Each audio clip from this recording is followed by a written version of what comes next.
검찰이 샤넬백에 이어 6천만 원대 목걸이 전달에도 김건희 여사의 비서가 관여돼 있는지 조사하고 있습니다. 통일교 청탁으로 김 여사한테 목걸이랑 금품 전달한 거 인정하시나요? 6천만 원대 목걸이의 행방이 여전히 미궁인 가운데 검찰은 제품 이름을 특정했다고 합니다. 김 여사에게 실제 전달이 됐는지도 조사하고 있습니다. 김건희 여사의 비서 유경옥 씨가 샤넬백 2개를 전달하는 과정에 관여한 만큼 목걸이 전달에도 관여했을 가능성이 크다는 관측이 나오고 있습니다. 검찰은 자금의 출처로 의심되는 통일교 한학자 총재와 전달책으로 의심되는 비서 유경옥 씨에 대해 출국 금지 조치를 내렸습니다. 하지만 김건희 여사에 대해서는 여전히 소환 조사를 하지 못하고 있습니다. 진단서를 제출하고 대선 이후에 출석하겠다 했다지만 이 또한 전직 대통령 부인에게만 주어지는 특권이 아닌지 비판이 제기되고 있습니다. 예, 수사 상황을 자세히 짚어보죠. 통일교에서 김건희 여사 선물용으로 건진 법사에게 전달한 것으로 알려진 고가의 목걸이입니다. 그 목걸이의 제품명이 특정이 됐다. 가격도 드러났다라는 점이 새롭게 밝혀진 사실인데 이게 어떤 의미가 있을까요? 일단 이 목걸이가 처음 이제 얘기가 나온 게 2022년 김건희 씨가 이제 해외 순방을 가면서 착용하면서 고가의 목걸이 논란이 있었고 이 부분을 보니까 이 재산 등록에서 신고 내역에 없더라. 그럼 과연 이 목걸이는 누구 것이고 어디에서 온 것이냐라는 문제 제기가 있었고 당시에 지인에게 빌렸다가 다시 돌려줬다라고 하고서 이제 유야무야 된 사건이에요. 그런데 이게 지금 통일교의 2인자라고 하는 사람이 건진 법사를 통해서 다시 김건희 여사 쪽에 전달이 되었다라는 이제 의혹들이 제기가 됐었는데 그동안 이 부분에 대해서 검찰이 수사를 명쾌하게 하고 있지 않았죠. 그러다가 이번에 수사를 하는 과정 속에서 제품명이 특정이 됐다. 그리고 구체적인 가격, 한 6천만 원대 이상의 가격이던데 이게 특정이 됐다라는 것은 구매자의 이력을 확인할 수 있다라는 것이고요. 그렇게 된다면 이것이 어떤 경로를 통해서 누구에게 최종적인 종착지가 누구였는가 하는 부분을 이제 밝힐 어떤 그런 단초가 만들어졌다라고 보는 것이고 그런 과정들 속에서 아마 이 건진 법사의 그 심부름 역할을 했다고 지금 알려지고 있는 이 비서 유경옥 씨도 검찰에 재소환된 만큼 빠르게 수사 결과가 나올 수도 있지 않을까라는 기대감을 좀 가져봅니다. 예. 자, 이 6천만 원대 목걸이라고 하네요. 영국 그라프사의 제품이고 금액이 6천만 원대로 지금 확인이 되고 있습니다. 홈페이지에 나오는 가격을 저희가 확인해 보니까 6천만 원 훌쩍 넘는 그런 목걸이입니다. 2023년 11월 29일 말씀하신 통일교의 2인자라고 불리는 윤모 씨가 건진 법사에게 주고받은, 보내고 받은 그 문자 메시지를 한번 보겠습니다. 목걸이 보관 중이시라면 제가 받는 게 맞겠다 라고 윤모 씨가 메시지를 보냈고요. 건진 법사가 만나서 말씀드리겠다 라고 답을 했습니다. 고가의 목걸이가 지금 어디에 있는지 그 행방은 찾지 못하고 있습니다. 이 행방을 찾아야 정말 잃어버린 건지 아니면 누군가에게 전달된 건지 혹은 배달 사고가 났는지 뭐 등등이 파악이 되는 거 아니겠어요? 근데 일단 워낙 고가의 선물이기 때문에 저는 이게 찾아질 수밖에 없다고 생각을 합니다. 뭐 지금 당장은 은폐하거나 은닉할 수 있을 수도 있겠지만 결국 너무나 고가이기 때문에 추적이 용이할 수밖에 없을 겁니다. 그런데 지금 실물 증거가 드러나지 않은 상황에서 자칫 여기에 대해서 정치권이 지나치게 개입하면 저는 이 사건 자체의 본질이 좀 흐려지고 또 지리멸렬한 정치 공방이 이어질 수 있을 거라 생각을 합니다. 저는 고가 같은 지금 이 사건은 종교와 정치가 엮여져 있지 않습니까? 그렇게 되면 흔히 말해서 정치 탄압이나 종교 탄압이라는 얘기가 쉽게 나올 수 있는 상황이기 때문에 저는 실물 증거가 나올 수 있도록 현재는 수사기관의 수사를 조금 더 지켜보는 게 맞지 않나라는 생각을 합니다. 예, 김성여 의원님. 수사기관이 수사를 지금 속도를 내는 것 같습니까? 아닙니까? 그리고 이 사건을 어떻게 규정할 수 있을까요? 일단 참 그들이 사는 세상은 우리와는 다른 것 같다라는 생각부터 합니다. 사회 초년생 연봉이 지금 6천이 안 될 거예요. 근데 그 정도의 고가의 목걸이를 주고 받을 수 있는 사람이 있다는 것 자체가 참 위화감이 듭니다. 예. 그리고 이 문제는 본질적으로 권력의 최고위층에 있는 사람에게 특정 종교 단체가 고가의 사실상 뇌물에 가까운 선물을 줬다라는 게 문제입니다. 그리고 그렇다면 그 건진법사라는 사람은 과연 얼마나 김건희 여사와 가까운 것으로 인식이 되었길래 저런 수천만 원짜리 목걸이를 아무렇지도 않게 그 사람한테 전달을 했을까요? 그러니까 그분이 평소에 밖에서 어떠한 정도의 위치를 갖고 있었는지가 드러나는 제목이라고 생각을 합니다. 지금 이 두 분이 서로 주고받은 문자가 날짜가 2023년 11월 29일이라고 합니다. 이게 언제냐면요. 명품백, 디올백 수수 의혹 영상이 공개된 지 불과 이틀 만에 벌어진 그 문자예요. 보내진. 그렇다는 건 뭐냐면 목걸이를 줬는데 명품백 사건이 터지니까 이거 우리도 혹시나 불똥이 튀는 거 아니야? 라고 걱정을 해서 저 문자를 주고받았을 가능성이 매우 높다라고 판단을 하시면 좋을 것 같아요. 예. 근데 저렇게 목걸이 보관 중이시라면 이라는 이야기는 뭐냐면 사실 저 윤모 씨의 경우는 건진법사한테 주면서 김건희 여사한테 줬는지조차도 잘 모르는 거죠.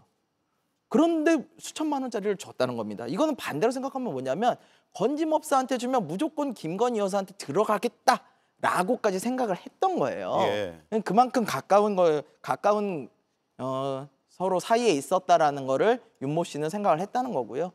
저 문자를 주고받은 부분만 봐도 건진법사가 그걸 전달을 안 했으면 안 했다. 뭐 잃어버렸으면 잃어버렸다. 그런데 만나서 말씀드리겠다라는 것 자체도 사실 굉장히 부적절해 보이고요. 그래서 이 부분은 정말 철저한 수사를 통해 가지고 확인을 안 할 수가 없다. 예, 이렇게 생각을 합니다. 예. 김건희 여사의 최측근으로 알려진 유경옥 전 행정관이 어떤 인물인지 잠깐 보겠습니다. 유 전 비서관은 코바나 컨텐츠에서 10년 이상 근무한 것으로 알려지고 있고요. 김 여사 봉화마을 해외 순방 일정 등에도 동행한 것이 다 화면으로도 확인이 되죠. 명태균 씨와 김영선 전 의원의 회동 조율을 했고 디올백 수수 논란 당시에 동석을 한 인물입니다. 건진법사가 준 그 샤넬백을 두 차례 교환을 했습니다. 첫 번째 받아서 웃돈을 주고 한번 바꾸고 또다시 웃돈을 주고 바꾸고 해서 그 교환에도 관여되어 있을 것으로 굉장히 의심을 받고 있는 그런 인물입니다. 결국 수사는 김건희 여사를 향해 갈 수밖에 없을 것 같고요. 수사를 언제 어떻게 할 것이냐. 지금 소환, 물론 이 건으로 소환 통보를 간 건 아니지만 소환 가능성은 꽤 이제 커지고 불가피해 보이는 상황인 것 같아요.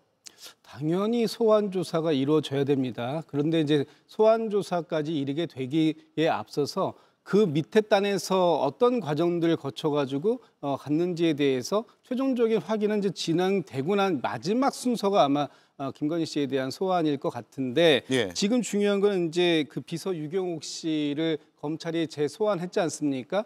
그런데 여기에서 이제 샤넬백 2개 뿐만 아니라 목걸이까지 아마 조사해야 할 내용이 상당히 많이 있다라고 보여지고요. 그 내용들을 가지고 과연 정말로 이것이 단순한 심부름이었는지 아니면 이 심부름을 목적성을 가진 심부름이었는지 이런 부분들을 정확하게 좀 따져봐야 될 필요가 있고 건진법사가 누구길래 이 당시라면은 유경옥 씨가 대통령실에서 비서관, 행정관으로 근무하면서 김건희 씨를 보좌할 당시인데 과연 어떤 사이이길래 무엇 때문에 이런 건진법사의 심부름을 그 유경옥 씨가 도맡아서 했는지에 대해서 명확하게 이유는 뭐 나와야 될 것이다. 뭐 저희가 지금 뭐 추측컨대는 유경옥 씨가 김건희 씨와 10년 이상 함께 해온 인물로 김건희 씨의 취향을 너무나 잘 알고 있고 또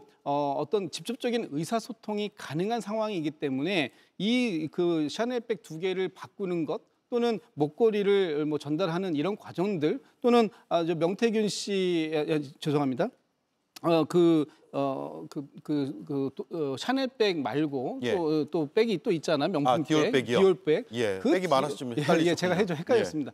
그 디올백을 받는 과정들, 이 모든 것에 가장 핵심적인 실무 라인에 있었던 이 유경옥 씨가 먼저 소환돼서 조사가 이루어지고 난 다음에 아마 최종적으로 김건희 씨에 대한 소환 조사는 뭐 불가피하다 이렇게 보고 있습니다. 예.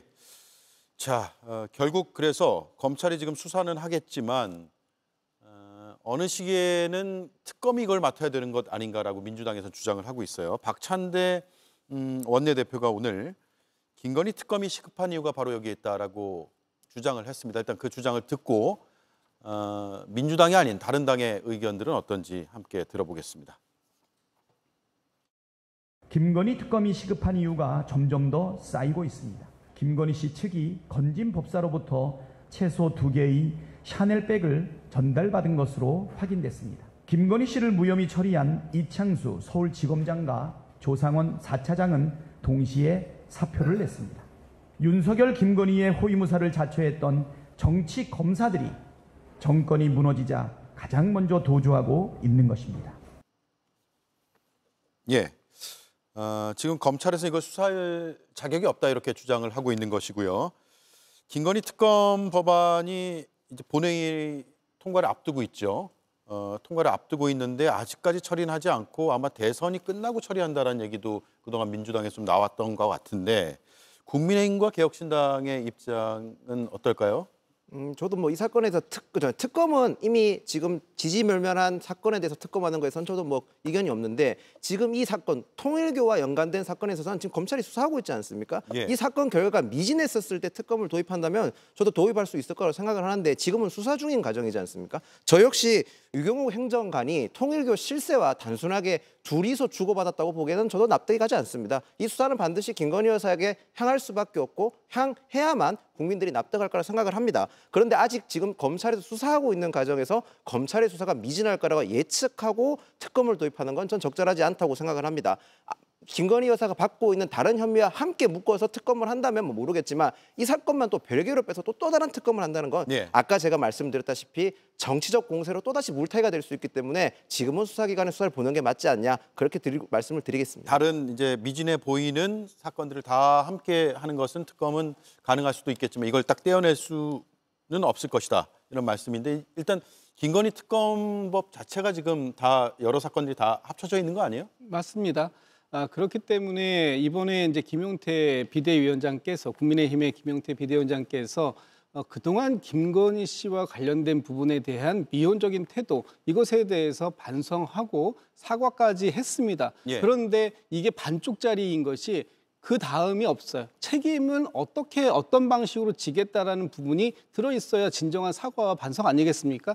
그렇다면 지금 국민의힘이 해야 할 일은 이렇게 김건희 씨와 관련된 그동안 나왔던 무슨 뭐 명품백 수수 문제라든지 도이치모터스 주가 조작 의혹이라든지 이런 것들만이라도 지금 나온 건 또 지금 나온 그대로 한다고 하더라도 이런 것만이라도 특검법에 대해서 동의한다, 합의 처리하겠다라는 그런 의지를 분명하게 밝혀야 된다. 그렇지 않고서 지금 김용태 비대위원장이 말 한마디로 과거에 있었던 일이다라는 식으로 이걸 뭉치고 가려고 한다면 네. 그것은 국민들의 눈높이에 전혀 맞지 않는다. 이런 말씀도 드리고 싶습니다. 김건희 특검에 대한 입장이요?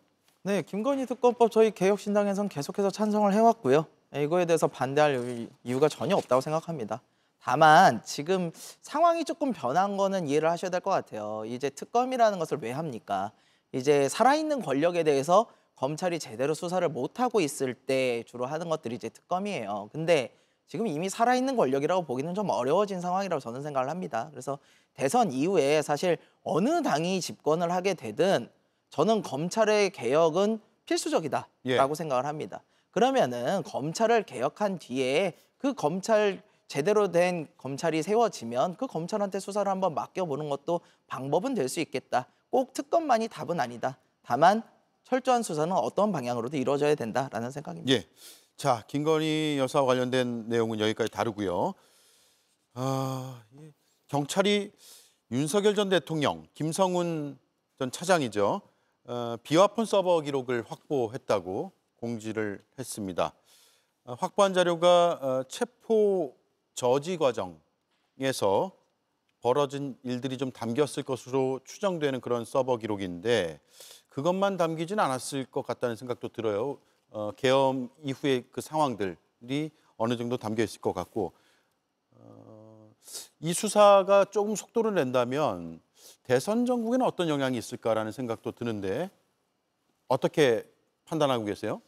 상당히 의미 있는 성과를 거두었다, 일차적으로. 그렇기 때문에 이 서버의 자료를 넘겨주지 않으려고 그동안 그렇게 노력해왔던 것들이다. 대통령실과 또 그 경호실이 이 서버 자료가 나감으로써 이 12.3 비상계엄과 관련된 전반적인 내용들을 확인할 수 있을까 봐 그렇게 애써서 이 서버를 막으려고 했던 것인데, 그리고 여기 서버가 이제 이틀이 지나면 자동적으로 삭제되는 기능을 갖고 있다고 합니다. 네. 그럼에도 불구하고 오늘 보니까 대부분의 자료를 복구하는 데 성공했다라는 거예요. 그렇다면 대통령이 누구하고 통화했는지, 문자를 누구하고 나누었는지, 그게 시각이 언제인지 이런 것들이 정확하게 나오는데, 다만 한계가 있는 것이 지금 이 수사 목적이 지금 대통령 체포 과정에서 있었던 그 공무집행 방해, 네. 특수공무집행 방해,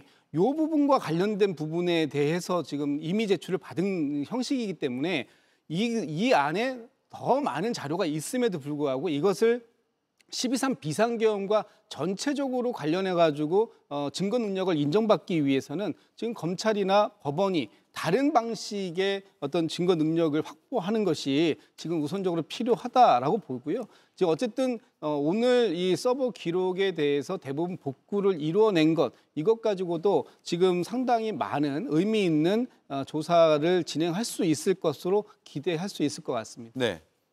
저는 일단 우선 수사 내역, 그러니까 지금 경호처에서 받은 내역 가지고는 세부적인 통화 내역이 실질적인 통화 내역은 없고 아마 목록만 있을 겁니다. 비아폰 서버 자체가 그렇게 돼 있을 텐데, 그래서 당장 이 수사를 진척 급속도로 앞서서 나가서는 할 수가 없을 겁니다. 그렇지만 어쨌든 경호처에서 전향적인 자세가 나왔다는 건 저는 굉장히 고무적인 일이라고 생각을 합니다. 반드시 수사의 끝을 맺어야 되는 사건이기 때문에 경호처에서도 수사 협조를 하고 있을 거고, 앞으로 이 사건을 통해서 조금 더 수사를 진보된 형태로 나갈 거라 저는 예상을 하기 때문에 예. 검찰 측에서나 경찰 측에서 속도전을 너무 의식하지 말고 수사를 좀 더 치밀하고 꼼꼼하게 해야 될 필요가 있다고 봅니다. 네. 예, 이제라도 경호처에서 이러한 서버에 대한 수사 협조 이런 것들을 하는 건 정말 다행한 일이라고 생각합니다. 근데 제가 생각하는 거는 이전에 분명히 법원에 정식 영장을 받아가지고 들고 갔음에도 불구하고 경호처가 아무런 근거도 없이 이런 정식 법 집행을 막았던 부분, 이거에 대해서 철저하게 저희는 단죄를 해야 된다고 생각을 하고요. 그리고 그 비아폰 서버에 대한 내용은 이제부터 시작일 겁니다. 우리가 진짜 다시는 있어서는 안 될 이번 계엄에 대해서 이 서버 복구부터 해서 하나씩 차근히 짚어가면서 재발 방지책에 대해서 우리 모두가 마련을 해야 된다, 그렇게 생각을 합니다. 예.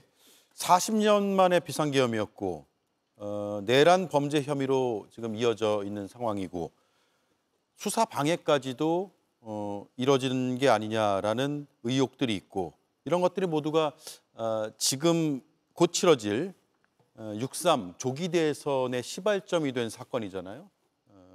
대선을 앞두고 수사가 어떻게 속도를 내서 진행이 될지는 모르겠으나 대선 전이든 대선이 끝나고 나서든 철저하게 밝혀내야 될 부분인 것 같아서 짚어봤습니다.